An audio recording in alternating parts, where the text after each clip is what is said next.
मराठा आरक्षणासाठी मोठे आंदोलन उभे करणारे नेते मनोज जरांगे पाटील यांच्या हत्येचा कट रचण्यात आल्याचा बाब समोर आली आहे। जरांगे पाटील यांनी देखील या वृत्ताला दुजोरा दिला आहे। यानंतर आज पत्रकार परिषदेच्या माध्यमातून मनोज जरांगे पाटील यांनी त्यांच्या हत्येचा कट माजी मंत्री धनंजय मुंडे यांनी रचल्याचा आरोप केला आहे।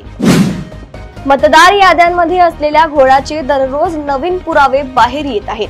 नगर परिषद, नगर पंचायतीच्या निवडणुका जाहीर झाल्यानंतर राज्याचे माजी गृहमंत्री अनिल देशमुख यांनी त्यांच्या काटोल नरखेड विधानसभा मतदारसंघात सुमारे 35,535 मतांची चोरी झाल्याचा आरोप करत खळबळ उडवून दिली आहे।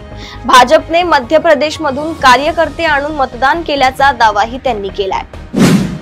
राज्याचे उपमुख्यमंत्री आणि अर्थमंत्री असलेल्या अजित पवार यांचे सुपुत्र पार्थ पवार यांच्या अमेडा कंपनीस महारवतनाची 2000 कोटींची जमीन चक्क 285 कोटींना देण्याचा धक्कादायक प्रकार उघडकीस आलाय।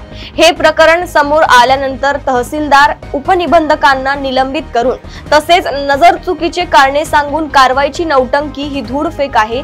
मुख्यमंत्री देवेंद्र फडणवीस सरकार सर्वसामान्यांच्या हितासाठी नव्हे तर भ्रष्टाचार करण्यासाठी स्थापन झाल्याचा गंभीर आरोप काँग्रेसचे राज्य प्रवक्ते गोपाळ तिवारी यांनी केलाय। शिक्षण विभागातील अधिकारी, कर्मचारी, शिक्षक यांच्यात शैक्षणिक, प्रशासकीय कौशल्य वृद्धिंगत करणे, स्पर्धात्मकतेची भावना निर्माण करण्यासाठी राज्य शैक्षणिक संशोधन आणि प्रशिक्षण परिषदेतर्फे विविध स्पर्धांचे आयोजन करण्यात आले आहे। जानेवारी ते नोव्हेंबर या कालावधीत एकूण 43 प्रकारच्या स्पर्धा आयोजित होणार असून या स्पर्धांमुळे शिक्षण विभागाअंतर्गत अधिकारी, कर्मचारी, शिक्षकांमध्ये चुरस निर्माण होणार आहे।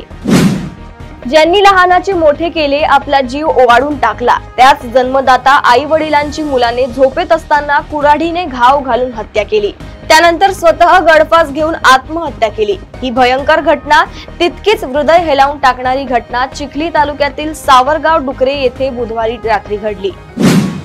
पुणे जिल्ह्यातील प्राथमिक शिक्षण विभागात बोगस दिव्यांग प्रमाणपत्रांचा गैरवापर केल्याचे धक्कादायक प्रकरण उघडकीस आले आहे। या प्रकरणात तब्बल 46 प्राथमिक शिक्षक अपात्र ठरले असून पुणे जिल्ह्यात परिषद प्रशासनाने त्यांच्या विरोधात शिस्तभंगाची कारवाई सुरू केली आहे। वाहनधारकांच्या दुर्लक्षामुळे HSRP नंबर प्लेट लावण्याचा वेग मंदावला असून 30 नोव्हेंबर नंतर HSRP विना धावणाऱ्या वाहनांवर 1000 रुपये दंड आकारण्यात येईल असा इशारा परिवहन शाखेकडून देण्यात आला होता।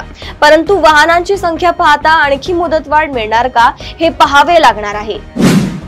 झपाट्याने विस्तार होत असलेल्या संत्रानगरीसाठी तयार केलेला सर्वसमावेशक गतिशीलता आराखडा अलीकडेच नासुप्र NMRDA मनपाला सादर करण्यात आला। या आराखड्यावर आलेल्या 92 आक्षेपांचा विचार करून त्यात सुधारणा करण्यात आल्या आहेत। सुधारित आराखड्यानुसार मेट्रो आता नवीन नागपूर पर्यंत धावेल। नवीन काटोल नाक्यावर उड्डाण पूल, कन्हान नदी ते कन्हान गावापर्यंत मेट्रोचा विस्तार असे महत्त्वपूर्ण बदल केले आहेत।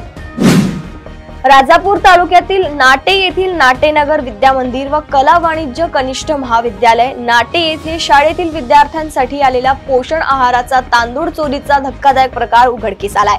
मिळालेल्या माहितीनुसार बुधवारी मध्यरात्री अशा प्रकारे शाळेच्या गोदामातून पोषण आहाराच्या धान्याची पोती चोरून नेताना स्थानिक ग्रामस्थांनी एका गाडी पकडून हा प्रकार उघड केला आहे। यामध्ये तांदूळ व गाडीसह एकूण 3,07,500 रुपयांचा माल ताब्यात घेण्यात आल्याचीही पोलिसांनी यावेळी स्पष्ट केले आहे। स्थानिक स्वराज्य संस्थांच्या निवडणुकांच्या पार्श्वभूमीवर राज्यात आचारसंहिता लागू झाली आहे। आचारसंहिता काळात सरकारला नव्या घोषणा किंवा आर्थिक कामे करण्यावर बंधने येतात। मात्र या काळात काही कामांना सूट हवी असल्यास त्यासाठी येणारे प्रस्ताव तपासण्यासाठी आता एक खास समिती तयार होणार आहे। ही समिती मुख्य सचिवांच्या अध्यक्षतेखाली काम करेल। लोकसभा आणि विधानसभा निवडणुकांच्या वेळी जी समिती असते त्याच धर्तीवर ही समिती असेल अशी माहिती राज्य निवडणूक आयुक्त दिनेश वाघमारे यांनी दिली। प्रदेशातील अशा टॉप 10 बातम्या मी साक्षी आपल्यापर्यंत पोहोचवत राहील। तोपर्यंत बघत रहा देशोन्नती। नमस्कार।